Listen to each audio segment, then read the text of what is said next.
Let's get controversial. Modern CGI may be everywhere, but some 1980s sci-fi movies are still showing today's filmmakers how it's done. Why do those old-school effects, models, puppets, and real explosions feel so much more real than the latest digital blockbusters? Is it nostalgia, or is there real movie magic that computers just can't fake? Stick around as we dive into the sci-fi hits that prove you can't beat hands-on craftsmanship. Ready to question everything you thought you knew about special effects? Blade Runner 1982. Let's open with a classic that still makes directors sweat. Blade Runner. Ridley Scott's vision of future Los Angeles doesn't just look good for its time. It's so gorgeous, so densely layered, that even today's biggest budget sci-fi flicks still chase its shadow. Those rain-soaked city streets, real sets drenched for hours every night, the endless neon-lit skyline, hand-built miniatures stretching the length of a warehouse, every window hand-lit, every building physically there. Douglas Trumbull's effects team worked overtime, rigging practical smoke, water, and old-fashioned lights to create a world so rich you feel like you could reach out and get wet. They even used old Christmas lights to make those flying cars shimmer across the city. No pixels, no cheats, just an army of artists burning through nights to bring Ridley's dream to life. The impact? Every cyberpunk movie, every futuristic cityscape since, is borrowing notes. Blade Runner didn't just set the bar. It welded it in place and dared anyone to climb over. Computer graphics are faster, sure, but can you really compare them to the haunted beauty of a place that was actually built, brick by tiny brick? Didn't think so. The Thing 1982. If you've ever had a nightmare about monsters hiding in the dark, blame John Carpenter's The Thing. Forget computer-animated jump scares. This movie's terror is 100% real, thanks to effects wizard Rob Bottin, who was only in his early 20s and practically lived at the studio. What did he deliver? Creatures so slimy, gory, and mind-bendingly weird, they made grown men on set lose their lunch. Every tentacle, every writhing head, every body horror reveal was built with rubber, foam, animatronics, and gallons of fake goop. Bottin didn't just design monsters, he engineered nightmares you could touch. The dog transformation? That's reverse photography, real animal puppets, and some of the most convincing trickery you'll ever see. Watching The Thing isn't like watching a monster movie, it's like being trapped in one, with something real and unpredictable right there with you. Even decades later, modern effects artists still dissect these scenes, trying to figure out how Bottin made his nightmares look so alive. There's a reason horror fans get snobby about practical effects. It's because of movies like this. Aliens 1986. James Cameron took the world Ridley Scott built and dropped a live grenade into it. Aliens is a masterclass in how to make things look dangerous, sweaty, and absolutely real. Forget armies of computer-generated soldiers. Here, every xenomorph is either a suit, a puppet, or a full-scale animatronic, meaning the terror isn't just for the characters, it's for the actors too. The power loader fight? Sigourney Weaver went toe-to-toe with a 14-foot-tall queen, operated by a crew of hidden puppeteers. Every explosion, every steam-blasted corridor was built and detonated on set. The dropship crash? That's a model, but you'd swear it's the real deal.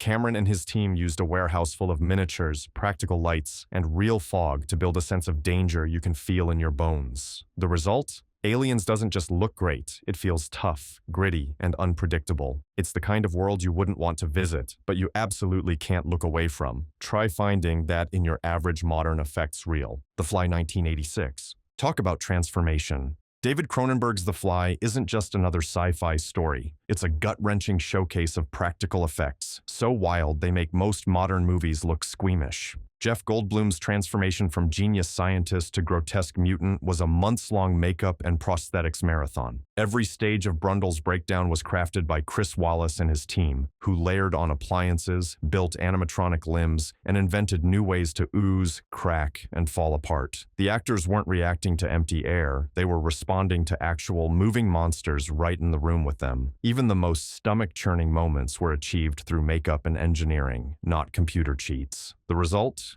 Every shot feels real, every transformation is horrifying, and you genuinely believe a man could turn into something you've never seen before. Decades later, The Fly remains a practical effects legend, a reminder that you can gross out and amaze an audience without a single pixel in sight. RoboCop 1987. Let's be honest, RoboCop shouldn't work as well as it does. Paul Verhoeven's vision of a broken Detroit, half crime scene, half robot uprising, should have aged into campy nonsense. Instead, it's sharper than ever, and the visuals are a big reason why. RoboCop's armor?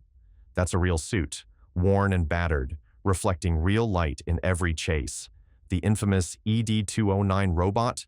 Old-school stop-motion by Phil Tippett, stomping its way into sci-fi history with jerky, threatening weight. The shootouts, the crashes, even the gory injuries, they're all practical, happening on set with real squibs, fake glass, and enough sparks to light up downtown. The city itself feels used and abused, the perfect stage for a cyborg cop who's as tragic as he is, tough. RoboCop didn't just predict the future of law enforcement, it nailed the look and feel of a world falling apart, using old tricks that still outshine the slickest digital violence. Forget the remakes. This is the RoboCop you remember, and it still packs a punch. The Abyss, 1989. If you think water effects are all about computers, you've never seen what James Cameron did in The Abyss. Yes, the film gets credit for the early digital water tentacle, but the real reason it still blows away modern undersea movies is its practical insanity. Cameron didn't just build a set, he built the world's largest filtered water tank, flooded an abandoned nuclear power plant, and forced his actors to spend months underwater, breathing real oxygen and dealing with real danger. The deep core station, that's an actual structure, bristling with lights, valves, and dripping cables, all filmed with real cameras underwater. The claustrophobia, the sweat, the weird blue glow, it all comes from actors really being there, not pretending in front of a green wall. Even the non-digital effects are jaw-dropping. Mini-subs piloted by hand, models of alien ships swirling with lights, entire sequences where what you see on screen is what was actually in the water. No modern CGI flood or submarine scene has ever matched the weight, the detail, or the raw tension of The Abyss. If you want to know why Cameron is obsessed with practical effects, just watch this movie. It's a masterclass in how far you can push real-world filmmaking and how unforgettable the results can be. Predator, 1987. Let's talk monsters. If you want a creature that feels truly alive and terrifying, look no further than the Predator. Stan Winston's alien design is so good, so physically present, that it still puts modern movie monsters to shame. That iconic shimmer in the jungle, achieved with actual camera tricks and a real suit covered in reflective material. The Predator's heat vision, filmed with genuine infrared cameras. And when the creature finally steps out of the trees, you're not watching a digital blur, you're staring down a 7-foot-tall, animatronic, mandible-clicking beast, worn by actor Kevin Peter Hall in the blazing Mexican jungle. Every fight, every close-up, every reveal is packed with sweat, tension, and real movement.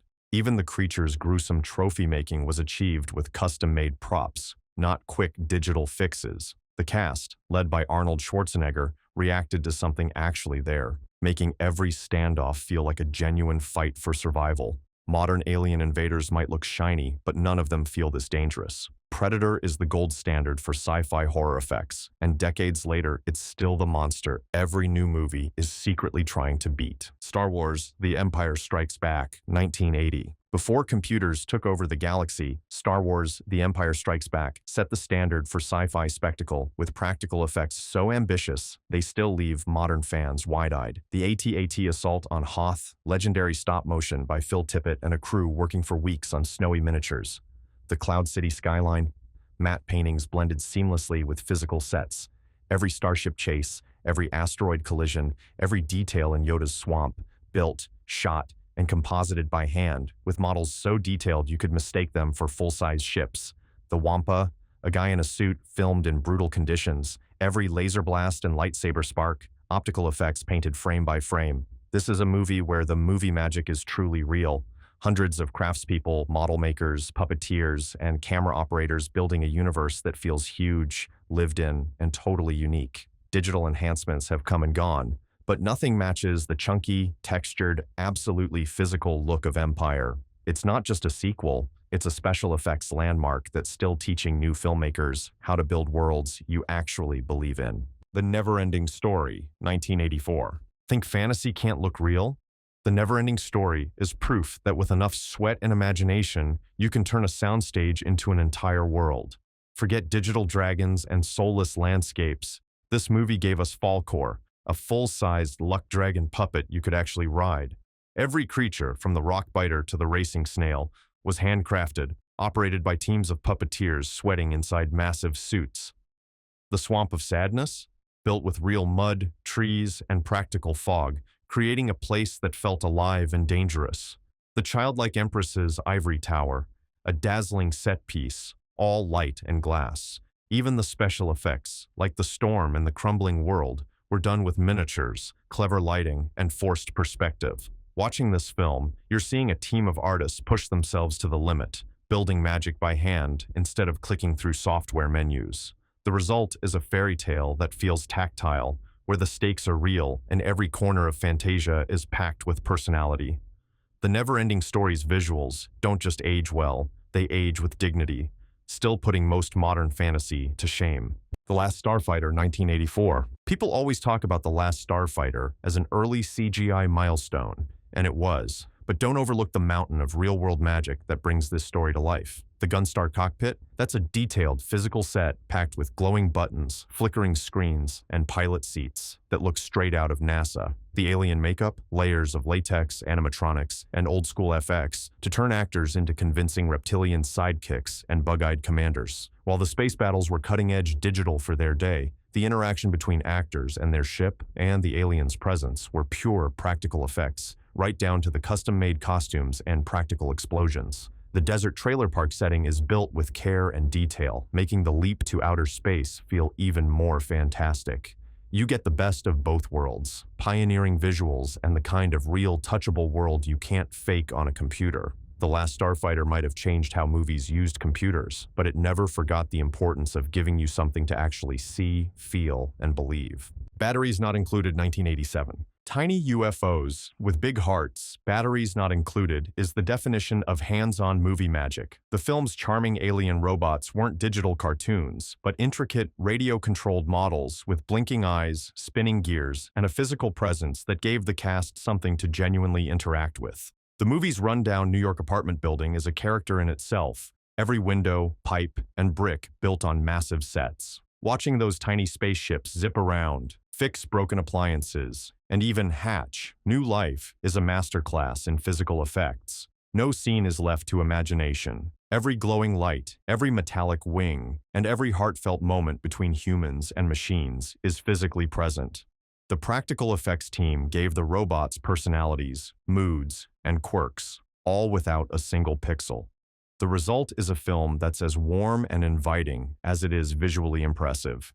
It's a reminder that small-scale effects, done with love and craftsmanship, can make a story feel bigger, more magical, and more real than all the digital wizardry in the world. Big Trouble in Little China, 1986. Sci-fi, action, fantasy, and total insanity, all colliding in John Carpenter's Big Trouble in Little China. This movie is a playground for practical effects, throwing rubber monsters, glowing eyes, and wild stunts at the viewer with zero apology. The famous floating eyeball guardian, built and operated with animatronics, complete with blinking, rolling movement, and weird wetness. The lightning-shooting sorcerers, live-action pyrotechnics, smoke, and hand-drawn optical bolts layered onto the film. When the three storms explode into action, you're seeing real stunts, wirework, and martial arts chaos, all happening in front of the camera. Even the wild transformations and monstrous creatures are rubber suits and puppets, making them feel weighty and unpredictable. The cramped Chinatown sets, bursting with detail, give every scene the texture and grit of a real place.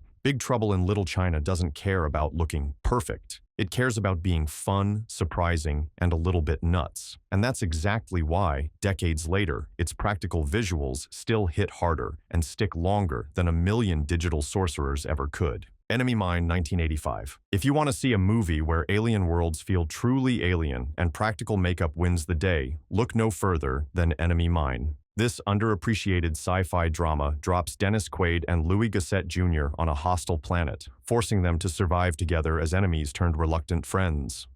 What sells the story is the world itself. Endless, harsh landscapes built with real rock, sand, and weird alien flora, all filmed on giant sound stages and desolate outdoor sets. But the showstopper is Gossett's Drac alien, brought to life not with digital paint, but with hours of prosthetic makeup, appliances, and animatronics.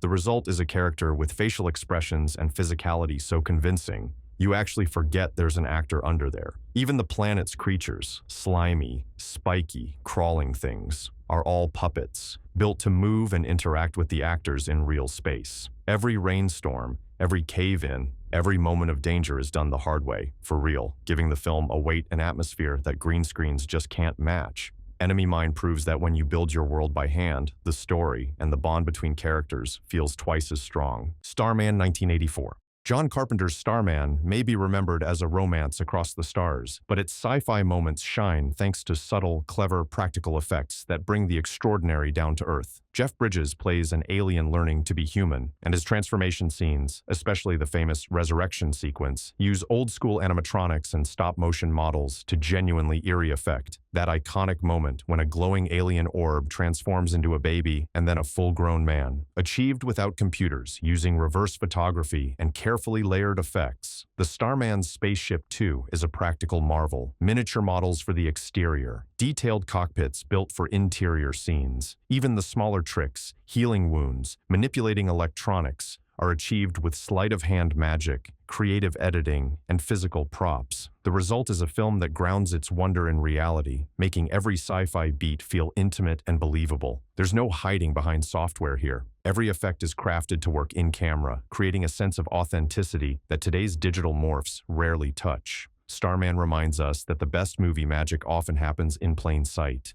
Brazil 1985. If you want to see how wild and weird a sci-fi world can be without a single digital shortcut, Terry Gilliam's Brazil is your ticket to dystopian madness. Gilliam's vision of a bureaucratic future is a mashup of crumbling technology, steam-powered gadgets, and surreal dreamscapes, all built with physical models, forced perspective, and ingenious set design. The flying cars are suspended from wires and filmed over enormous miniature cityscapes, every building and billboard handcrafted and detailed for the camera. The movie's infamous ducts and clanking machinery, actual working props that fill the frame with texture and chaos. Even the dream sequences, where Jonathan Pryce battles samurai giants and soars through skies, are shot using oversized sets, costumes, and hand-drawn animation layered onto film. No digital compositing, just raw creativity and problem-solving. Brazil's world feels both familiar and utterly alien, with every pipe and filing cabinet having a story of its own. Gilliam's refusal to use shortcuts means that, decades later, the film's visuals still stand apart. Unsettling, beautiful, and undeniably real. This is what happens when filmmakers let their imaginations off the leash and build every bit of madness you see. Short Circuit 1986. Robots are everywhere in movies now, but none have more charm or more personality than Johnny Five from Short Circuit.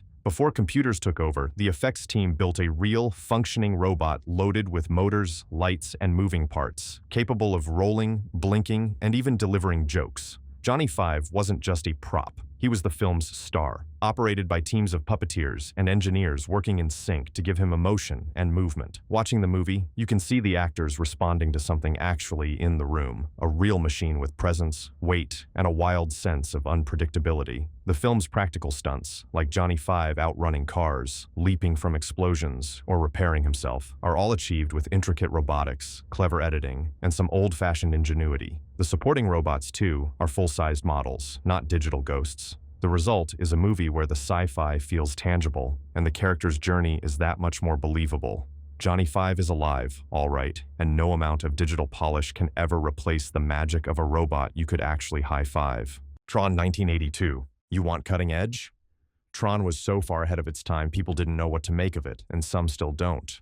While most remember Tron for pioneering computer graphics, what's wild is that the film's most unforgettable visuals weren't just computer tricks. They were created by physically layering film, hand-painting glowing lines onto each frame, and dressing actors in custom-lit suits. The digital world is actually a kaleidoscope of black sound stages, practical sets, and in-camera magic that gives every scene a dreamy, out-of-body weirdness. The light cycles, miniatures, motion control, and mind-bending animation stacked on top of real-world shots. When you see Jeff Bridges and Bruce Boxleitner moving through the grid, they're walking through real environments built by hand, glowing from the outside in. Tron isn't just a relic of early computer animation. It's a hands-on spectacle where every frame was sweat over, drawn on, and crafted by artists. The result? 40 years on, Tron's world still feels like a real, impossible place you could step into, something even today's sleekest computer graphics can't quite recreate. Star Trek IV: The Voyage Home, 1986. Who knew time-traveling whales would become one of the most memorable sci-fi images of the decade? Star Trek IV: The Voyage Home pulls off some of the franchise's boldest visuals without a single ounce of digital flash. The time warp scenes, flashing lights, stretching faces, the world twisting inside out were all crafted with optical effects, mirrors, and frame-by-frame editing. When the Klingon bird of prey lands in 1980s San Francisco, it's a real model, suspended and composited with the city skyline using old-school tricks. The whales, life-sized animatronic models built to swim, leap, and interact with the cast in giant water tanks, fooling even marine experts. Every starship, every shuttle, every display panel is a physical set or a meticulously painted backdrop. The whole movie is a tribute to what can be done when creativity and technical skill replace shortcuts and pixels. Watching the Enterprise crew save Earth, you feel like you could reach out and touch the technology and the whales. Star Trek IV is fun, inventive, and still visually impressive, no matter how many years pass. Spaceballs, 1987. If you think parody films don't need great visuals, Spaceballs will slap you upside the helmet. Mel Brooks didn't just make a Star Wars spoof. He built gigantic, detailed model ships, from the absurdly long Spaceball 1 to the Winnebago cruising the cosmos. Every spaceship battle, tractor beam, and hyperspace jump was staged with practical effects, miniatures, and smoke machines, all lovingly detailed and shot with the same precision as the movies it pokes fun at. Even the wildest creatures, Pizza the Hut, Dot Matrix the Robot, or Barf the Mog, were costumes and puppets, not afterthoughts added in post. The famous beaming effect? A camera trick with physical props. The result is a film that's funny, fast, and still visually inventive. Spaceballs proves that parody doesn't mean lazy. In fact, its hands-on effects are so solid, they stand up to repeat viewings decades later. When you laugh at Spaceballs, you're not just laughing at the jokes, you're laughing with a movie that loves and respects real movie magic. There you have it, 25 1980s sci-fi films that prove you can't outdo real-world magic with digital shortcuts. Every explosion, puppet, and robot on this list was built, wired, and sweated over by people who believed in making movie magic happen right in front of the camera. So, which of these classics blew your mind? Did we miss your favorite? Drop your pick in the comments, and let's get the debate rolling. If you love real effects, hit subscribe, because there's plenty more movie history to unpack.